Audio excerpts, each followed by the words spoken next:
Welcome, everybody, back to the Rope Break. I am the American Dream, Jeff Wolf. I am with my partner, the jabroni, Eric Vanek. Yeah, the super shredder, Jeff Wolf. Oh, boy. I wish this was a Ninja Turtle or a movie review kind of podcast, because if so, we could just rant for 2 hours about that turtle movie, couldn't we? And I'm with you. Like, all I hear is all positive about it, and I want to throw up thinking about it. I mean, we'll talk real shortly about this, because we have a big show. Let's put it this way to the fans. I would rather watch an hour and a half of Great Khali Punjabi prison matches over this.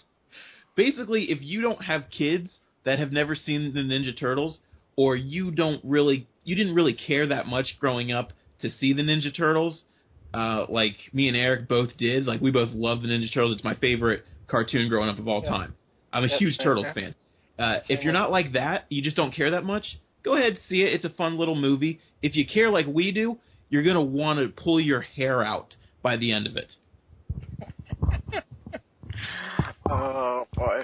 All right, do you want to do topics this week first, or should we start with good old Raw review? Well, we got a lot of stuff to talk about.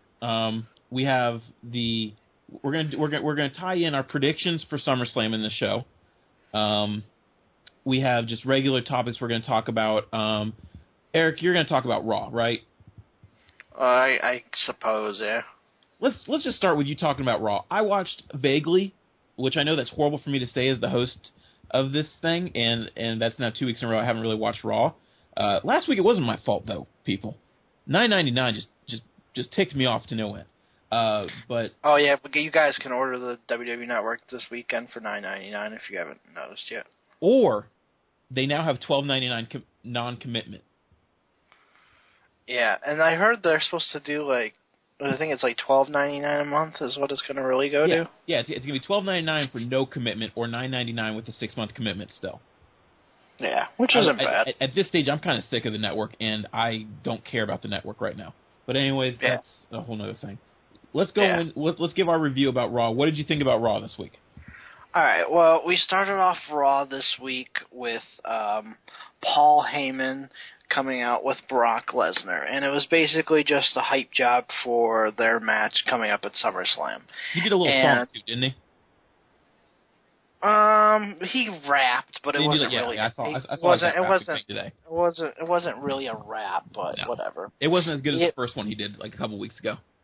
Yeah, but this promo was actually still very good. I mean, it's Paul Heyman. It's Paul Heyman. I mean, I could listen to Paul Heyman for 3 hours, and I'd be okay. Yeah, and he just delivered another just outstanding promo. You know, pretty much just talking about how this is Brock's house now, and, you know, if Cena wants it, he can come take it, but he's not going to, pretty much. So that started off Raw. That was good. Let's see here. What else we had? We had Roman Reigns versus Ryback and Curtis Axel. Just pretty much a way to get Roman Reigns over and beat up two guys. Pretty much. I don't mean to cut you off here, but did you see the whole thing with Roman Reigns on Sports Nation?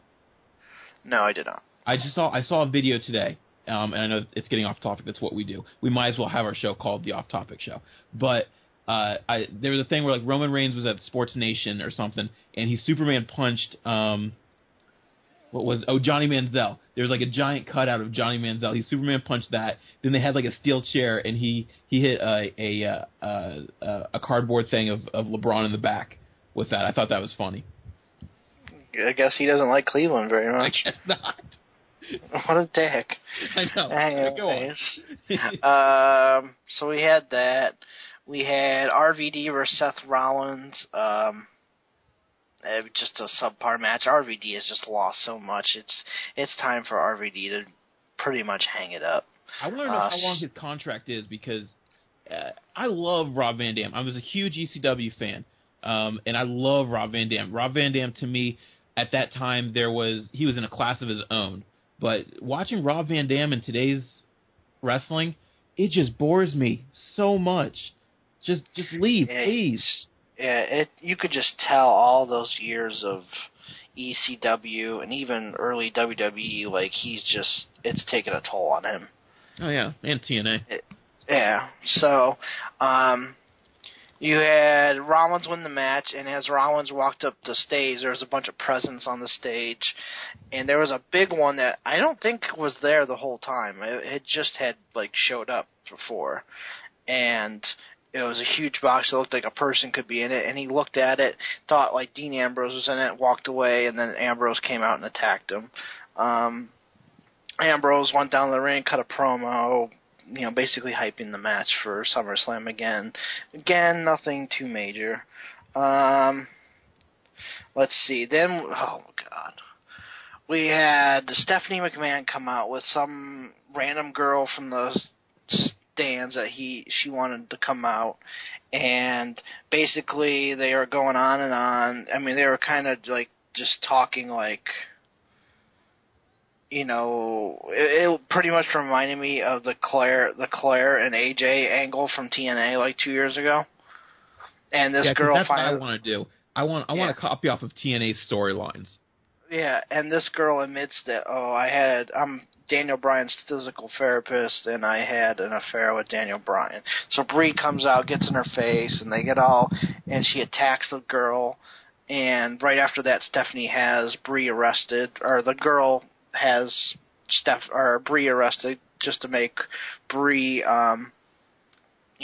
feel like what Stephanie felt, pretty much. So it's basically going to come out as Stephanie paid this girl to say this stuff and all that.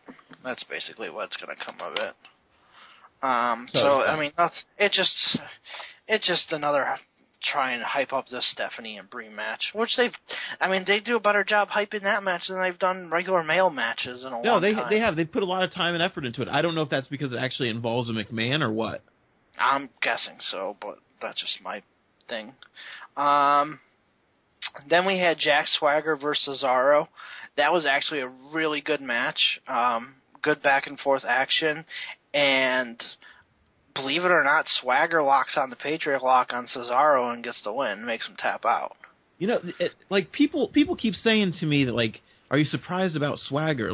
Swagger's starting to look good. Swagger's looked good for the last, 4 months. They've just kept pushing him more and more, and they've done it in a very extremely slow way, but they've done it in a very realistic way, and, I'm a Jack Swagger fan now. What's funny is, before he joined up with Zeb Coulter, and, after he was the World Heavyweight Champion, this dude fell off the face of the earth. Yeah. I was, totally expecting him to get cut. He was, that far down in the rung. And I think, I want to say, didn't he get charged for marijuana or something like that? That's why people would say weed the people. Yeah, and he fell so far down the ladder. He was in Drew McIntyre land. Yeah. Yeah, he was. I was I think this kid's done. I mean, he's got talent, but I thought he was TNA bound. I really did. Yeah, I thought he was done, but good for him, man. He's come back. He's rejuvenated his career. I think Zeb Coulter has a lot to do with that too. It seems like in times like this, it's usually not just the person, but someone probably backstage stood up for him. That was actually a known person, and that was most likely Zeb. And they've worked together in an extremely good way. Zeb is awesome, and he's awesome in this American kind of storyline with Swagger. So it really just all worked well. And Jack, when he was on the mic and stuff before, he was average. He wasn't the greatest on the mic, so I think that's kind of why they brought Zeb back to do this with him. But and he has a lisp, so that doesn't help him. Yep. Then we had a Bray and Jericho face-to-face sit down. It was, I don't know, it was all right. I did see that. It was more of Bray. I liked it as far as a sit down. It wasn't very long at all. Jericho really didn't say much. But it was, it was good for Bray. It showed another darker side of Bray as well, just by doing those little interviews. But it is what it is. Yeah. Then we had AJ Lee versus Ava Marie. Like, Ava Marie has been all over, like, the wrestling the last week. Like, she's been on NXT, she's been on Raw, she's been wrestling on SmackDown, and I don't know if they, like, think this girl actually has it, or they just want to make her look so bad that they just, like, have a reason to fire her. I don't know. I mean, the thing with her is I keep going back to comparing her to Kelly Kelly, because she obviously was hired not to be a wrestler. She was hired on looks. And, I mean, for her especially, she was hired for the show, Total Divas. But then they started actually letting Kelly Kelly wrestle, and she actually stepped up her game immensely. And hopefully they're going to give her a chance, and hopefully she does the same thing. I mean, it's sink or swim time for her. I am fully in the boat of she will never do anything. You don't think at all? No. I mean, excuse me, after the match, AJ attacked Ava Marie, and she threw her into the ring apron, like, on the, against the ring apron, like, her back into it. And she's, like, smiling and stuff as she goes down, and then acts like she's hurt. Like, I'm like, you can't sell worth of shit. Yeah. Oh my gosh, she's terrible. Oh, don't even get me started. All right, and then we come back from break and all that, and John Cena comes out. Now, everybody hates John Cena. Everybody hates John Cena. But did you get to watch this promo yet? No, not yet. All right, well, maybe I'll find it after our podcast here. I'm watching Raw as we do this. Oh, okay. So I might have you fast forward and watch it. But anyways, Cena delivered another very, very good promo. It seems like whenever someone gives him something good to work off of, like before him, like Heyman did, Cena, like, always delivers a really good promo. I remember he did this with Daniel Bryan not too long ago, too. But it was just a very well said promo by Cena. It was like a almost 5-10 minute promo just of him basically, hyping this matchup, and it's got me excited to actually see this match. I'm excited to see it just because I'm excited to see John Cena get his butt whooped. Yeah, well, we'll discuss that later. Okay.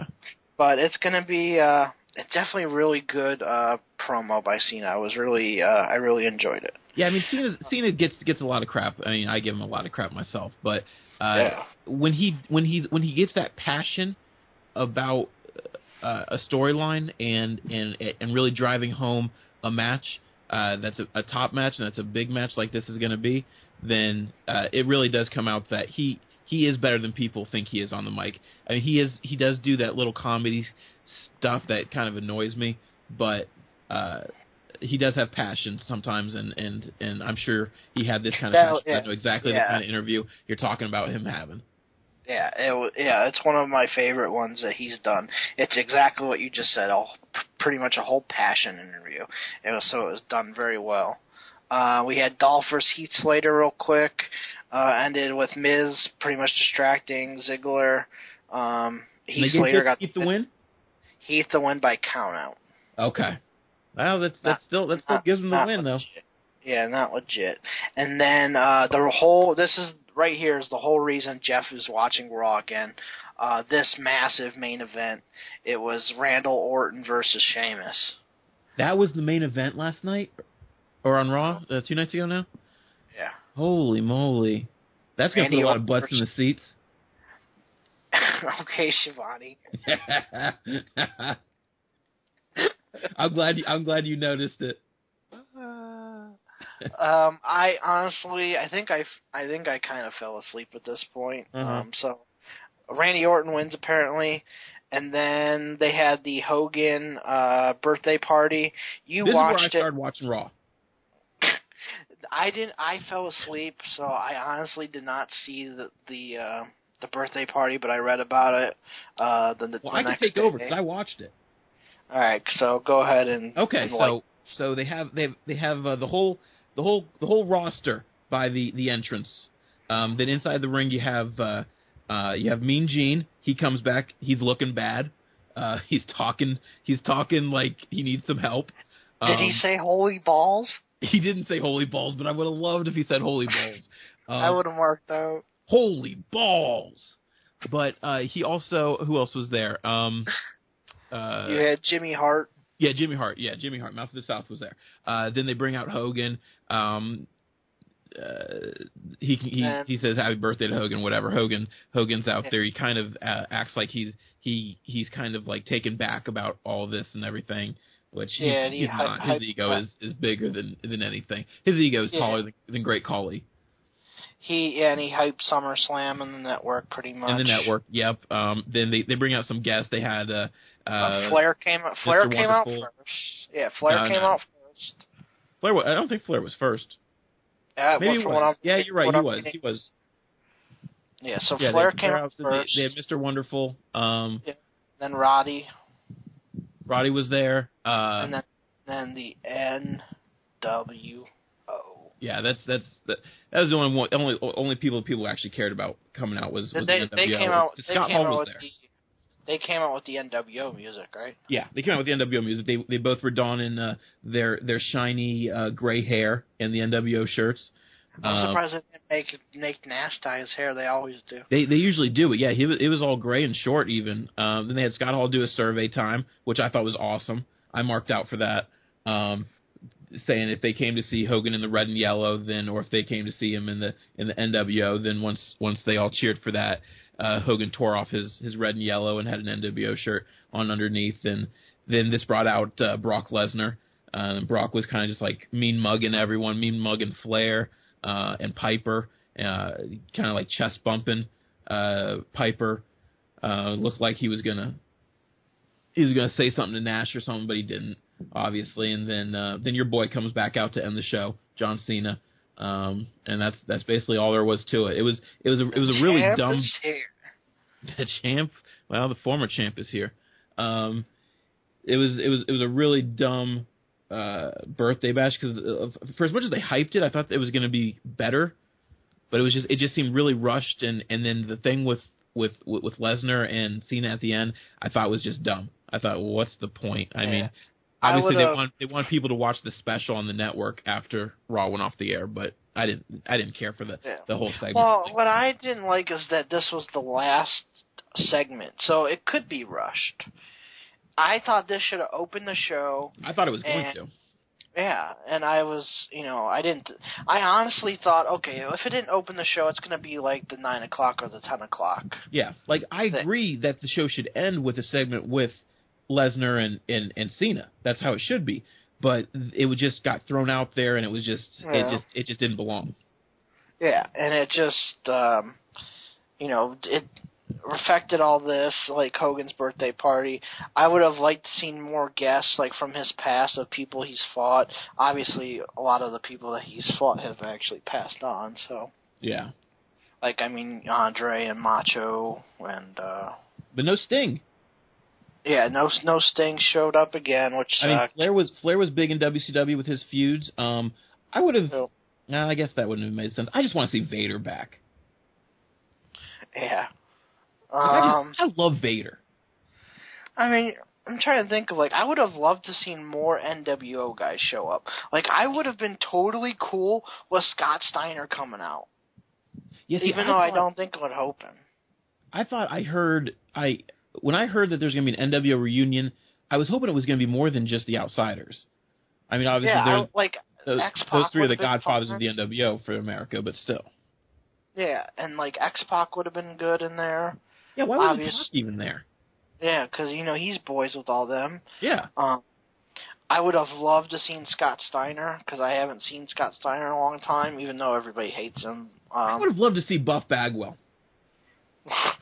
Oh, God. I don't know if he has time with all the prostitution that he's pimping out. Did you hear what happened? No, what happened? He met with, I forget who it was. I think it was him and his wife. They met with one of the porn directors. I think so, yeah. So he's a male escort and he's married. I'm pretty sure that's what I read, unless I was reading something else. But anyways, that woman of his. The whole point of this is he's actually in negotiations to do his own porno. No. I'm not joking. I read it on No DQ. Well, if you read it on the internet, it's got to be true. I'll find it for you, but yeah, I read that on No DQ. Thank you. Welcome for the plug there, No DQ. You can send a check to me. You can pay $9.99. Here's a true story. Whenever on this podcast I say that I read somewhere or I got a report somewhere, it always is from No DQ. That is my favorite place to go to. So the cat's out of the bag on that one. So No DQ, you can start funding the rope break anytime now. I have literally been going to them since at least 97, 98, when they were the mayhem.com. Oh, see, I don't even remember what they were. I just know I've always been going to the I'm pretty sure it was the mayhem.com, and then they changed to nodq.com. I remember I used to watch, we're not going to start talking about No DQ. We're not giving them free plugs. But yeah. Hey, I like those guys. I don't even get me started. That one guy, that I think his name is Jeff on there. That bigger guy. Oh, I don't mind him. Oh, I do. I would love to just have a debate with that dude. Oh, God. All right, let's get some of his opinions I really can't stand. Oh, all right. Do you want to do predictions or talk about our two things real quick? Let's wait for the predictions at the end of the show. Let's talk about a couple things first. All right, so I'll start with this one first. Okay. Kurt Angle, I guess his contract is obviously coming up here shortly with WWE or with TNA. It's reported that he's trying to pitch a deal to WWE officials that would see him return to the WWE on a schedule similar to what Shawn Michaels had in his final years. He would just work the big shows and pretty much Raws, I would be guessing, and limited dates. Pretty much no house shows or anything like that. But all I've ever heard is how they want nothing to do with him because of his medical history. I don't think it's just his medical history.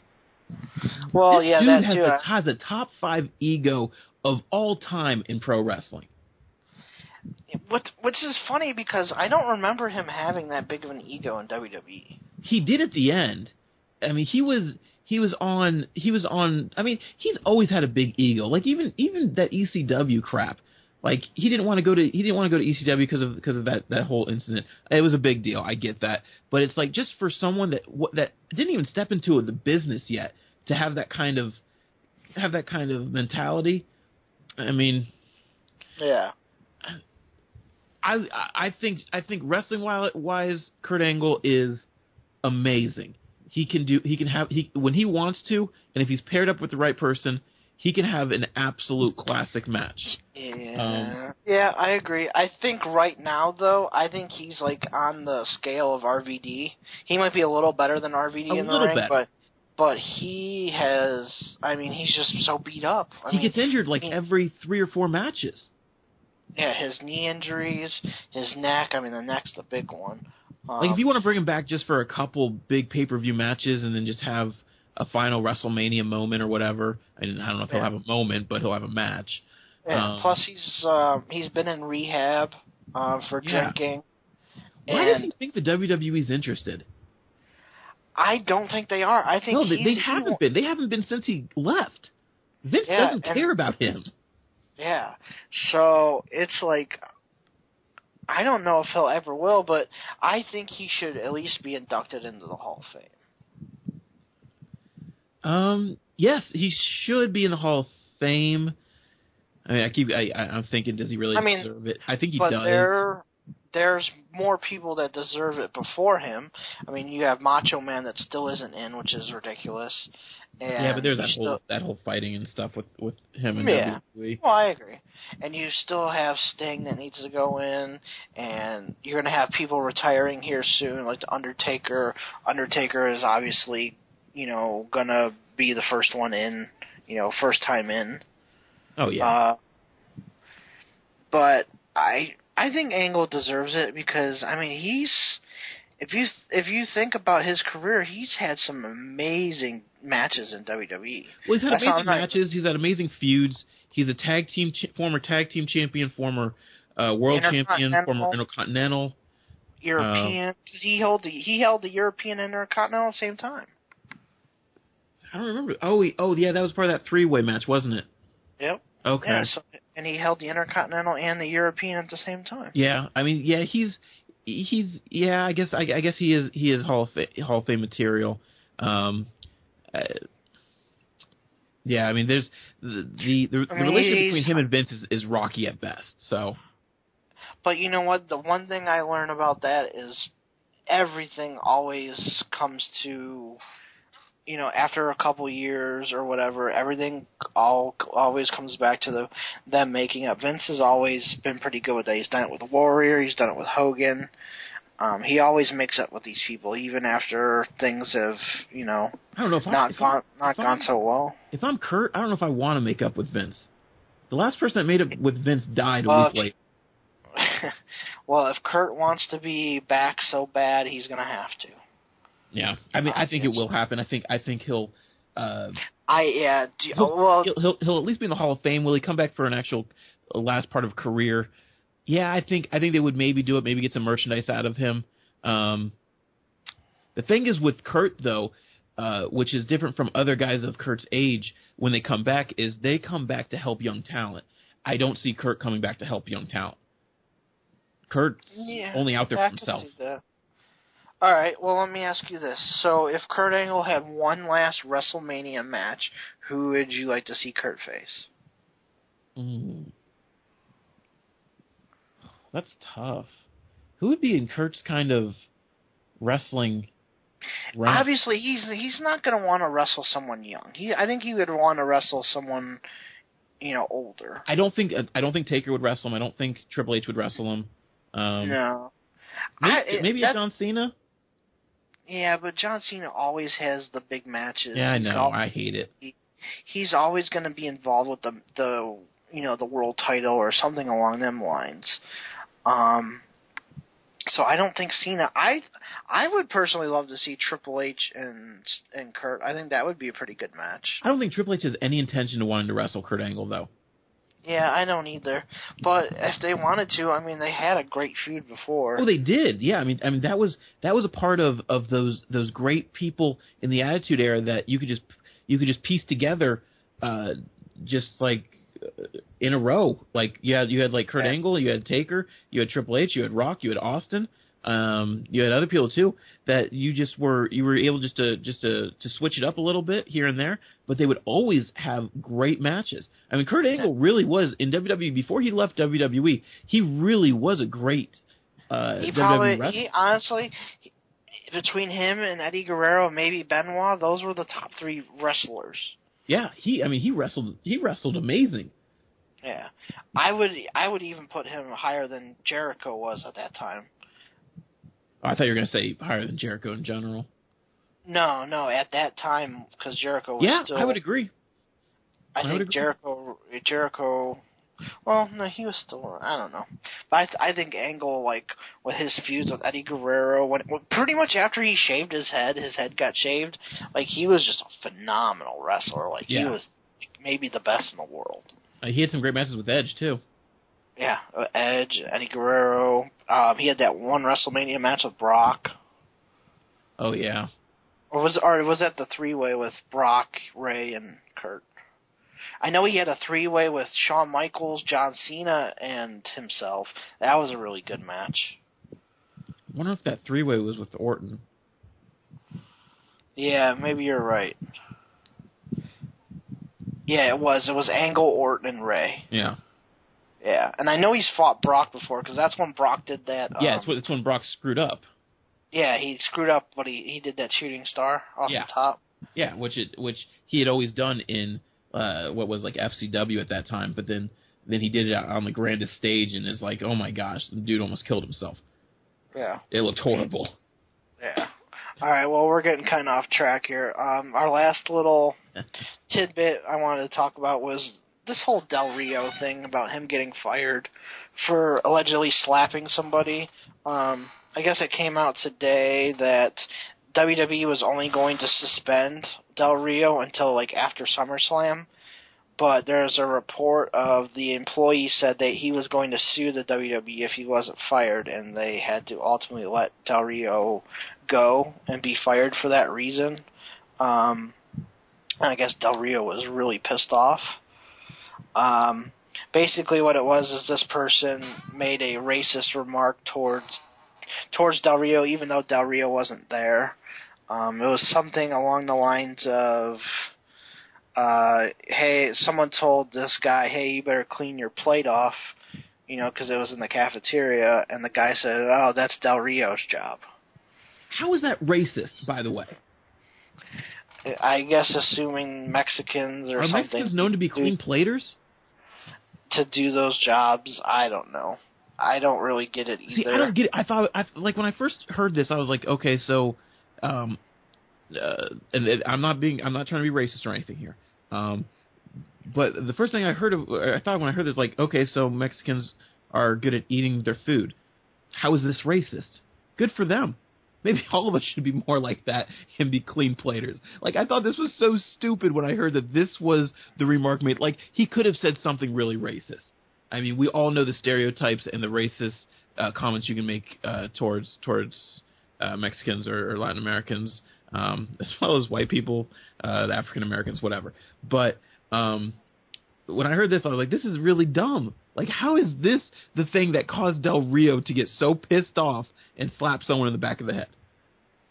Well, from what I understood is he told the guy he went up to him, he didn't appreciate his remark, and he wanted an apology. And the guy wouldn't apologize to him, and Del Rio just was so frustrated he smacked him.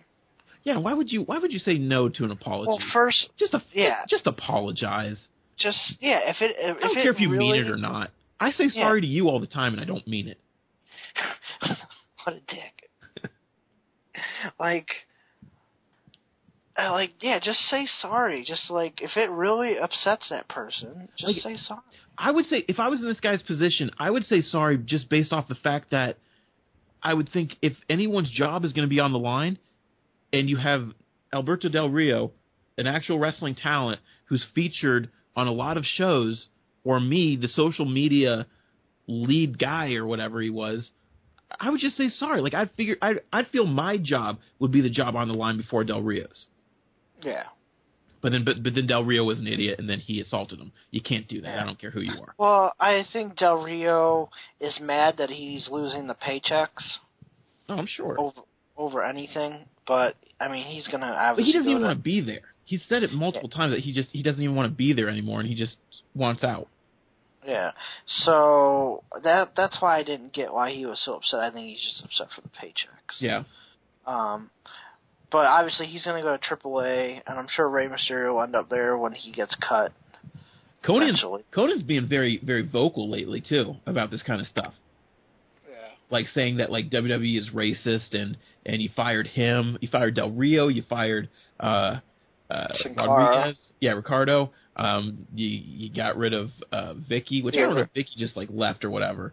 And wasn't there another Latin American person that recently got fired? The original Sin Cara. Oh, okay, the original Sin Cara.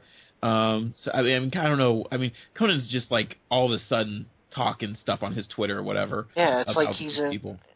Yeah, it's like he's in Painesville, Ohio, at a card shop again. I know, man. I love that. I got to talk to him for 45 minutes. No one showed up he was at this card show, or not the card show. He was at a card store. I'm not even going to name the person's card store because I can't stand the guy and I don't want to give him any credit. But he was at the card store. No one else was there, so I got to talk to him for 45 minutes. And this was right after WCW was purchased by WWE. And I basically got to have my own little shoot interview with Conan, and it was awesome. The dude's actually a pretty nice, chill guy. But he at that time he was stuck in his own ideas. It's crazy that no one showed up. How bad do you think he felt? I'm sure he felt horrible. How bad do you think the card store guy felt? He had to pay this guy hundreds of dollars for me to talk to this guy. Yeah. Oh, that's all right. Well, let's get to SummerSlam predictions. Well, did you want to talk about this the Sting DVD? Real quick. We can save it because we're already 35. Yeah, already have 40 minutes. It's going to take about another 20 minutes. All right, fine, that's fine. All right, so we're going to do our SummerSlam predictions right now. We usually designate this to just a completely different show, but I'm trying to get this all done in just one show, so I don't have to upload multiple things, because chances are you won't hear it until SummerSlam is over. Well, you better do it for Friday. I will. It'll get edited tonight and then posted. You want to say the matches, or you want you? Let's see. We'll just start from the bottom to the top. We're gonna have the Intercontinental title is going to be decided in the Battle of Ohio, Part 2, which I'm excited about, and that is going to be Dolph Ziggler taking on The Miz for the IC title. Yeah. Well, first off, I just want to announce that we don't know what the pre-show match is going to be yet. Like, I haven't heard anything, so... I'm assuming a women's match. I'm not sure. I don't even know if they've announced it or even come up with anything yet. Wait, before we get into this, let me ask you something. Okay. What's going on with Stardust? What do you mean? Like, he hasn't... They were doing these backstage vignettes and everything, and I mean, I don't know if something in the last 2 weeks has really happened to him, but I figured that they were putting on the card or something. Yeah, I don't know. Maybe that'll be a pre-show match with him and Goldie. Yeah. Well, there isn't a tag team title match on the show at all, so. Okay, so that's what it could be. I just thought about that. I mean, they kept hyping this. I don't know if they're still doing the backstage vignettes with him and Goldust. Yeah, they are, but they've been wrestling like the last 2 weeks. Okay, all right. I just wasn't. It's like I figured they would have. I mean, just as much effort as they were going into them already, I figured they would have just put them on the. Well, how about why aren't the Wyatts and Usos having a third match? Oh, that's right. Like, I didn't get that either, but whatever.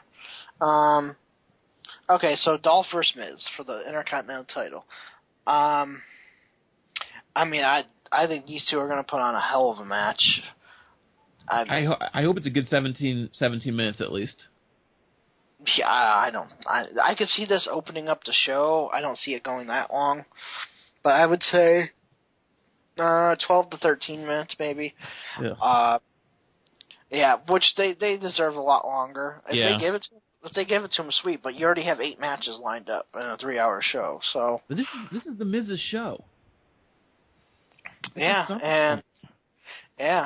so, man, I want to say Dolph because I'm a huge Dolph fan, but I just don't think Miz is going to lose that title so fast. I think they actually kind of want to do a Miz versus Sheamus feud after this, so I think it makes sense for Miz to get the win here, so I'm going to go with the Miz. Yeah, If I didn't have it in my mind that they were going to be doing something with both titles, the U.S. and IC title, I'd say Dolph goes over. But just knowing that in the back of my mind that I really think they will, and they're just giving Dolph a solid featured match on the SummerSlam card, and I think that's good enough to them for him. I'm going to say Miz does win this, and Miz keeps his title. And speaking of Sheamus, he isn't even on the card. Yeah. I mean, I was going to say this goes into why you're right. They should have a roster split, but still, it doesn't really. They just have too many people. Well, for the big shows like SummerSlam, WrestleMania, and that, they always, combined them. But and Stephanie and Brie shouldn't even be on this. All right, next match. Y2J. Okay, Y2J versus Bray Wyatt. I'm going to be honest and say I am really disappointed in, the hype for this match. I know. Jericho was brought back for a special reason, and Bray had been doing so good before this, and it's kind of like momentum has stopped. And I think it's because they have too many things going on. And they've put all their eggs in the Brock and Cena and Stephanie and Brie, and to a certain extent Rollins, Ambrose, and Roman and Orton, and even AJ and Paige has gotten some hype. Even Swagger and Rusev's got hype. So I mean, this is the 7th most hyped match on the card. Yeah. It just doesn't seem right. And this potentially could be the best match of the night. And I think it is going to be because Y2J and Bray both know their last match at They laid an egg. what was the last paper? Battleground? Yeah, Battleground. And their match wasn't what it should have been. No. It should have been a lot better. I think they both know this. They both know this is SummerSlam. This is the second biggest event of the year. I think this is the match of the night. And I think Y2J goes out on top in this one. You think so? Yes. I mean, this is probably going to be Y2J's last match. Oh, no, it's not. It's not his last match. He's staying around for another month, I think. Oh, okay. Because I believe he did an interview saying that that he now treats WWE kind of like a tour. And he goes on these little tours with WWE. And this tour was going to end the night after, I believe it's the next pay-per-view.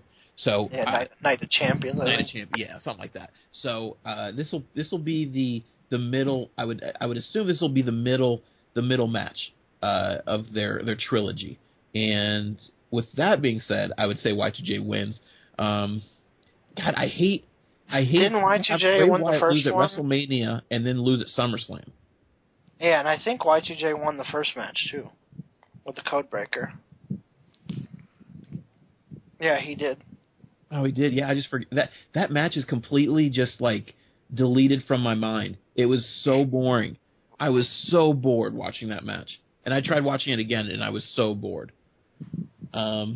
Yeah, so I would, as long as this isn't the final match, because I believe Bray does go over in this whole thing, and that's the whole point of this. But yeah, if this isn't the last match between these two, and I don't think it will be, Y2J gets the win. Hopefully, it's more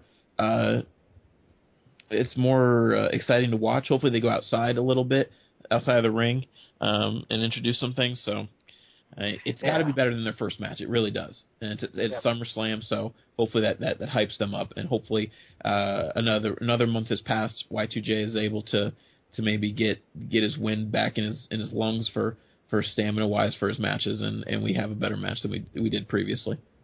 Yeah. Then we have the flag match between Swagger and Rusev. This match I'm excited about because I'm excited about this feud in general. I really like this feud. They've been doing pretty good with it. Swagger. I don't know who wins this one really, because you have Swagger, who they've been kind of doing more and more with, but then you have Rusev, who they want to establish as a dominant force. Yeah. And the flag match, there basically isn't a rule or rules set for this match yet. They haven't been confirmed. So I don't know if it's like a flag on a pole match and you got to use your opponent's flag, or I don't. We really don't know what the hell this match is gonna do. So, it's not just grab the flag and you win. Yeah, I don't know. They haven't said yet. So, oh man, this, like you said, this is a tough one. Like, I could see both guys winning. I think it would do better for Rusev to win. It would do better for Rusev, yeah. So he can move on to a bigger feud against someone bigger, like a Sheamus or something. Because I think that would be the next logical point, the United States title, Rusev or Sheamus. Yeah, I can see that. I think that would be a great feud. But it's also SummerSlam. Do you know how horrible of a match that would be? And man, Swagger has done so good lately, and I think it would make sense for Swagger to go over at a big pay-per-view like this. But I'm gonna say Rusev. I agree with everything you just said.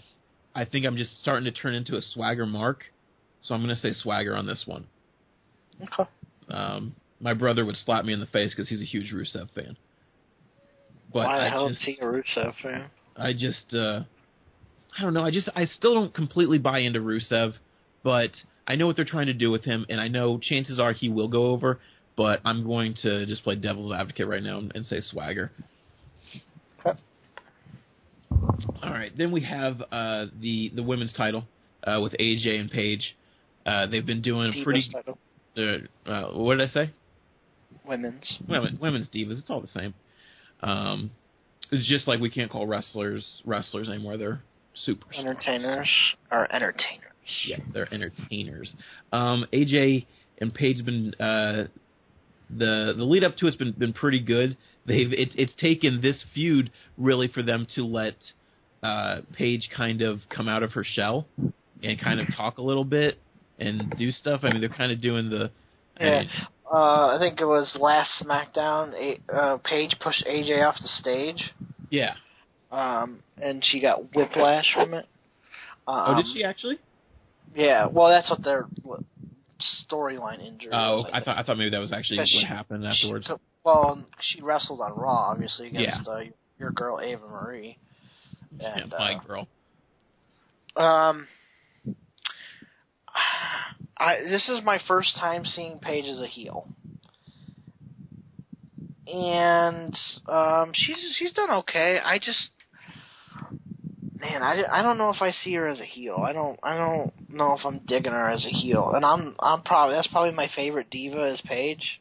Paige and Summer Rae are my two favorites, and I love Paige as a face, like just the anti-diva, just pure ass kicker gimmick. But obviously they brought AJ back as a face, so it made sense to make her the heel to go against. They just flip-flopped the roles. I don't see Paige winning this. I think AJ will still retain. Their last match at the last Battleground pay-per-view was actually pretty decent, so I'm hoping for another solid match between these two, but I think AJ will retain her title. Yeah, they have good matches. They have that kind of chemistry together because they're similar. They have similar bodies, similar kind of styles. So it really does work between the two, and they do have good matches. I expect it to be a great match as well. I don't expect Paige to get this title back, maybe ever. I think she's in big trouble. I think her career is in huge trouble. Well, it's not her fault. It's fucking creative's fault. I'm not saying it's her fault. Paige is amazing, absolutely amazing. And I know you were waiting too. We were waiting for this day for her to come, but she's just in this scenario, in this situation with where the division is, and what they're letting her do. I just see another Big E. I mean, obviously the bodies are not the same, but I'm saying just like I would have rather have seen Paige stay face and AJ come back as a heel, and AJ be the one bullying and attacking her, and Paige being the face in this feud. I would have rather. I think it would have made the fans care more about her. Yes, and I think the roles should have been reversed. So I think this is where they fucked up. Yeah, so I think it's going to be a good match. But yeah, AJ definitely wins. Paige doesn't have a chance. And that sounds kind of mean, but it's her career is in big trouble. Rollins versus Ambrose, and my favorite kind of gimmick match, and that is a lumberjack match. And sarcasm right here. Yeah, so I'm guessing Sheamus and all of them are going to get their SummerSlam paycheck just by being lumberjacks. I think that may have been just why they made this lumberjack match now. Now that we're bringing up the fact that there just isn't people on this show, I think that's why it's a lumberjack match, just to put people on the TV for SummerSlam. Yeah, I hope Alex Riley gets a paycheck out of this, but he'll get one for the network because he's the. What's the over under that Justin Gabriel gets a paycheck? I don't know. I'd rather. Oh, I don't know. Okay, back to the match. Rollins versus Ambrose. Let's start off with the fact that why is this a lumberjack match? Yeah. I mean, I get it because there's no running away and anything like that. And it's just, one-on-one, brawl pretty much. But these guys can actually wrestle. They're very good wrestlers. So I think the actual wrestling should be very good. Oh yeah, this is going to be. This should be a very entertaining match. Yeah, I don't agree that this is a lumberjack match. I think this should have been anything but a lumberjack match. anything better than a lumberjack match. Cage match I could have been fine with. I personally thought it should have been a ladder match for the contract. Yeah. But in the end, I see Ambrose coming away and getting a win in this one. It's just been too hyped up, and he's finally getting his hands on Rollins. I see Ambrose getting the win here and coming out on top. I think it's really, like I said last time we did a prediction, and this match didn't really happen, it's extremely important for Ambrose to go over. I thought it was really important last month for him to go over, so you could have maybe gone back and forth and had Rollins go over at SummerSlam, since obviously you have Rollins in that kind of state where you think he is the next best thing, having the briefcase, and maybe he's going to use it soon. But since that match didn't even happen, I don't know what you do here. I really don't. If you're not going to have Rollins... I think you're right, though. I mean, you still got to have Ambrose go over. You do. I think if you're not going to have Rollins cash in the next 2 months, then have Ambrose go over on this one. Because you need Ambrose to go over in this feud, or he is a lame duck. They've done an extremely good job, though, so far, with what they've done with Ambrose and Rollins and making Ambrose really relevant. Now, post this feud is going to be different. It'll be interesting where they put both men. But for this match, I'm going to say Ambrose too. I'm thinking just because you have to. You can't have Ambrose be the absolute lovable loser forever. Okay. All right, and then our next match will be Randall Orton versus Roman Reigns. Oh my gosh. This is the most important match in Roman Reigns' career. No, it's not. Right to this point, right now, this is the most important match in Roman Reigns' career. That's not fair. It's fair. I want to see it. Yeah, we all want to see it, but that's not fair to put that on the person that doesn't want him to be in this spot in a shoot way, not a pro wrestling way. He doesn't want him going over. He's going to purposely do stuff to not make this match amazing. I'm smart enough than the average fan that I can tell when that kind of stuff happens. So if that shenanigans kind of happens, I'll be able to be like, okay, this isn't all Roman's fault. I hope. But I still believe this is still Roman Reigns' biggest singles match of his career so far. For as much people that are on John Cena that he can't wrestle, Roman Reigns is in the same category. He does the same 5 moves all the time, and people love the shit out of him. I get it. He's fresh. He's new, but I want to see it. I want to see him in an actual one-on-one singles wrestling match, no outside crap, just doing actual wrestling moves. I want to see it. So I think Roman comes out on top because they're obviously making him the next big star. It makes perfect sense for him to go over Randy Orton here. So we'll see what he does. I am skeptical. I hope Roman proves me wrong. This match is important, yes. It is not the most important. It's not make or break time for Roman Reigns. No, I'm not saying make or break. I'm just saying this is the most important match of his career, and he needs to show something. Well, I agree. He needs to show something. He needs to show that he can go 15, 20 minutes with a main eventer by himself. He needs to show that he can understand the philosophy behind a wrestling match from start to finish, not just finish. There's little things like that he needs to show us, and I agree with that. I'm not going to 100% agree with you. I'm not going to put everything on this match because it's Randy Orton and what I've heard about what's going on at shows and everything, and how really just brutal these matches are. They've been brutal to watch. So I'm not going to put everything on this match, but you're right. He does have to show certain little things that he's progressing as an entertainer, to show that he's ready for that next step that they keep wanting him to be in. So it will be interesting to see. It will be fun to watch, and I hope he shines. If he doesn't, then he might take a step back, and then that might make them realize Maybe he's not ready. Maybe we're pushing too soon, and then I don't know what you do with him. But it should be interesting to see, and it's probably the most intriguing match of the night. But unless I just say it, Roman wins. Okay. And do you think this will be the most brutal match of the night, as in awful to watch? Like, I'm looking at the roster right now, or the other than right Divas matches, don't count the Divas matches. Oh, don't count them? Yeah, because obviously you're going to go with one of those.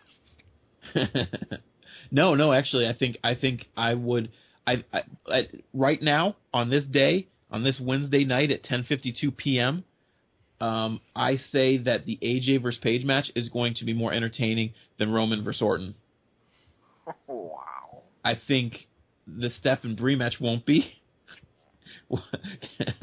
But I don't have a lot of trust in this match. That's why it makes me so frustrated at you when every time you say that there's so much on this match, because I just don't have trust in this match. But well, this is Roman's first big singles match. I agree. He does need to show some things, and hopefully he doesn't disappoint. And hopefully next week I get to come on and kind of tell you I told you so. I hope you do. We'll see. I do too. There's also another friend of mine that I'm going to get to say I told you so. I just mentioned it. Steph and Brie, they've done a surprisingly great job at hyping this match. This seems like it's like a co-main event almost. This feud has ended Raw multiple times this past month, and they've done. I mean, creative's actually done a really good job with it. I think the hardcore wrestling fan could care less. Oh yeah, and we're just talking about it because we have to talk about the whole show. I think just the casual wrestling fans and the women and probably children will like this match. Oh, the women are probably loving this. I mean, because the women are the ones mostly that are watching Total Divas. The women and you. Yeah, and I'm trying. I mean, obviously, I think Brie is going to win. I don't know exactly how she's going to win, but I think this is going to be.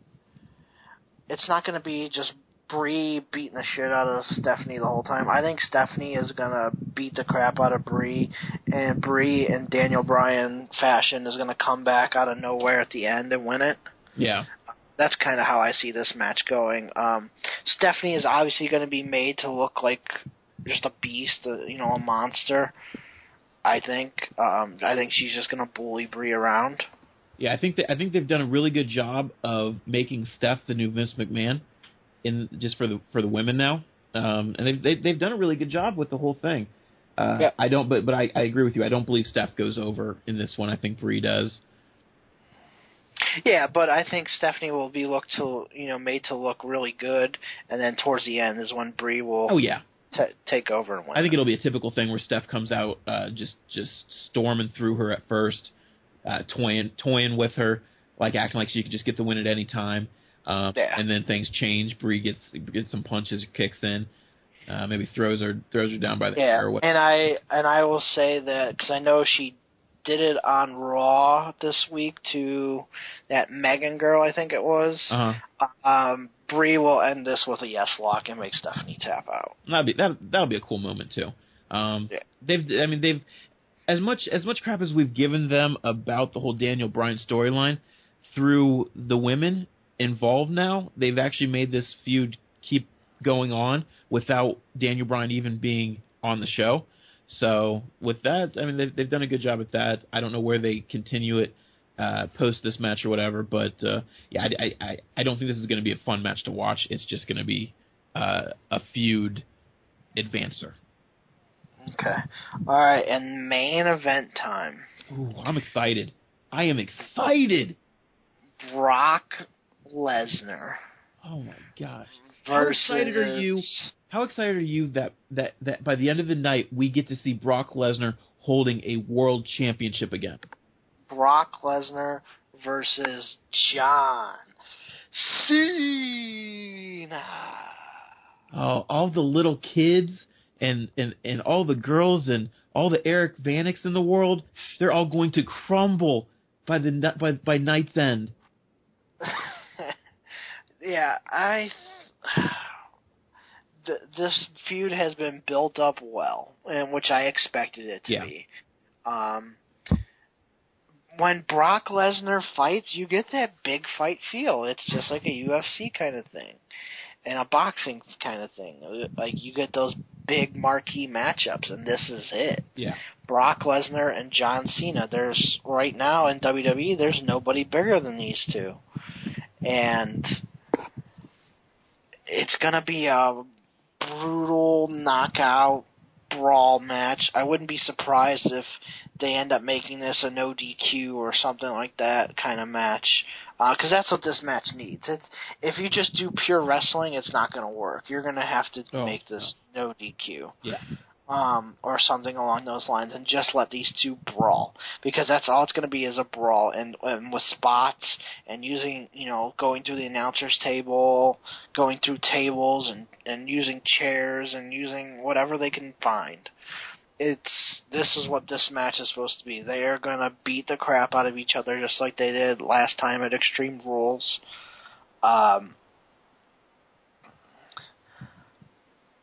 I think Brock will win, and he's going to beat him the same way he beat The Undertaker, with 3 F5s in a row.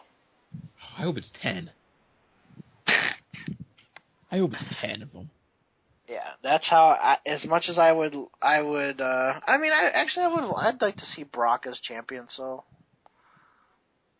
I'll go with Brock. That's how I see it ending. Okay. I'm really excited. I'm not going to hide it. I'm really, really, really excited. And if Brock Lesnar doesn't win, I am going to be so angry it's not even funny. I can't wait to see it. Like, I am so excited at the fact that I really, truly believe Brock Lesnar is going to be the world champion again, and he's going to beat John Cena. It's going to be at SummerSlam. He's going to just dominate him. It's going to be F5 after F5 after F5, and it's going to be amazing. And if it doesn't happen, I'm going to be so upset. I think this match is going to be brutal, just like their Extreme Rules match was. I agree this needs to be... I wish this was a last man standing match or something. Well, no, I don't. I don't wish that, because I don't think John Cena has lost a last man standing match. But I do think at like pay-per-view time, they're going to just throw out rules and say that this is just going to be a no DQ match or something like that. They're just going to agree upon it, kind of like WCW used to do for their pay-per-views. But it's going to be dominating, because wrestling-wise alone, both these guys won't be able to hack it. Cena does have more wrestling ability than he shows, but that's only with other wrestling gifted people, and Brock Lesnar's a brawler. In every single word, he's a brawler. He's not a wrestler. So I think it's going to be a fun match to watch, and he better beat John Cena. Oh, he better do it. And you know what? I know a lot of people are upset about, if he does beat him, that Brock Lesnar would just be a part-time champion, because it's in his contract. He's not going to be there every week. And I think that they're going to be able to make it work. He's still going to be at the pay-per-views and everything. He's not going to be the champion forever if he does become champion. But I think that they'll be able to make it work. Kind of like stuff they did with The Rock too. They made it work. I think they'll be able to do it with Brock too. And I think Brock has more availability in his contract than The Rock did. Okay, and three things. First off, how amazing would it be if Brock does win?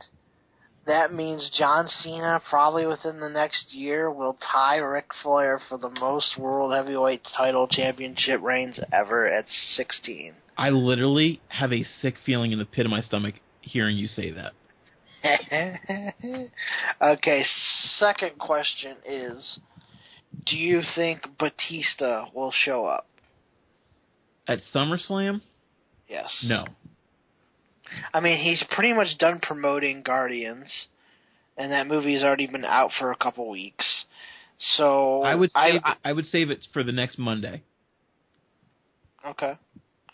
I wouldn't be shocked if Batista came back, but who knows? If anything, you let Brock celebrate, and then at the very end you hear Batista's music, and he comes out with his stupid sunglasses on, because we're in lights everywhere, and you see him just clapping like an idiot. Would that make sense, though? It wouldn't make sense, I don't think. That's why I said I would wait till the next Raw.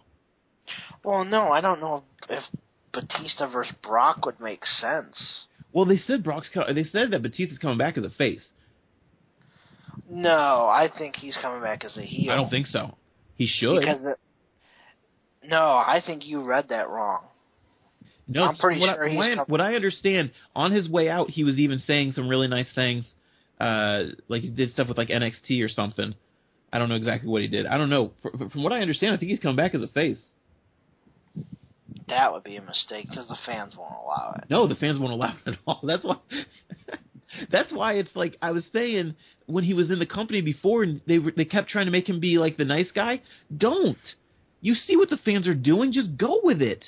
Make him the most meanest heel ever. Have him say the nastiest things to the crowd. Like, play on it, WWE. Be smart for once in your life. All right. And last and final question of the night is, after this brutal match that we both think Brock and John are about to embark on, do you think you'll hear the nice little drum roll of Seth Rollins hit at the end of the show, and Seth Rollins comes out to maybe try and cash in his contract? No. There's no shot. You don't think Seth would cash in on Brock or John? No. Well, he would cash in maybe on John. If John was brutally... If John Cena... If Superman does get the win, Brock Lesnar is going to destroy him afterwards. Like, brutally destroy him. Like, throw him from every four corner of the ring.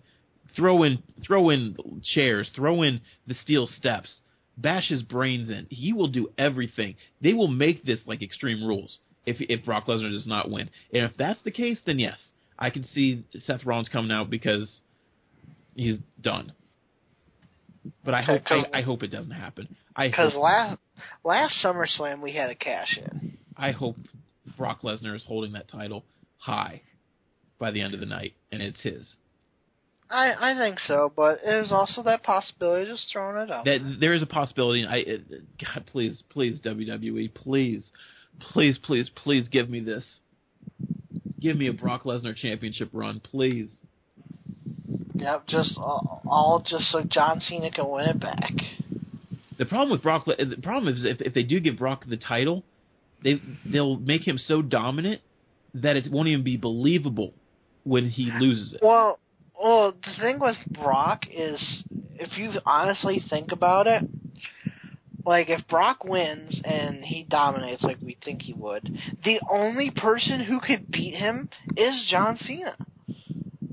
That is it. There is nobody else that could beat him, legitimately, and to make people believe it. You're not going to get Randy Orton. You're not going to get Batista. You may be able to pull off Roman Reigns, but that's going to take a while. But I think John Cena is legitimately the only person who could unseat Brock Lesnar if he wins the title again. Yeah, I mean, it would. The only way I can see is if they do it like it's like a four-way match or something. It's like a way where Brock Lesnar doesn't even have to be pinned. Okay, I can see that too. Like maybe at like the Elimination Chamber or something. Yeah, that's where I was thinking. Is that chamber? But that would mean he would have to go from September until next February as the champion. I don't know if he has enough dates to do that. I don't know. That would be difficult to do for 5 months. Yeah, that's really tough. Like, I could see maybe Brock losing it at Survivor Series. Yeah. Because just of the way the dates work out. And that way they have enough dates for him saved up for the following year that he could do that and, work Royal Rumble to WrestleMania again. Honestly, I think Brock should win the Royal Rumble. But I think they might be saving that for a returning Daniel Bryan if he's back. Yeah, it'll be as interesting as it'll be to see them carry out his title run if they do go that route. It'll be just equally as interesting to see how they have him lose it and to who. Yeah. So. Well, I think that's going to wrap it up, though, guys. We've gone a little bit longer than we normally do, but that's because we kind of had a prediction show and we knew that was going to happen. But we will be back next Friday.